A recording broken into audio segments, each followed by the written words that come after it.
Mithako ino ya World Cup ni tukenete muno tondu yukite Murang'a for the first time na no nyende muno youthi aingi maingire muthako-ini uyu mahote guthaka nigio mone mawira to Kenya nginya mabururi manja. I come from United States and this is my first time here in Kenya. So far I think it's a great place for an event. It's really accessible for us as the judges.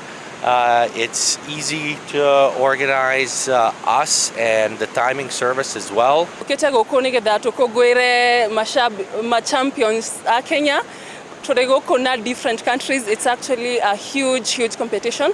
Kuna mabururi 32 mare represented guku. The best in Kenya na try expect to win gold na we are very happy to rekenu mathako ni mega muno nturageria muno gwika the best.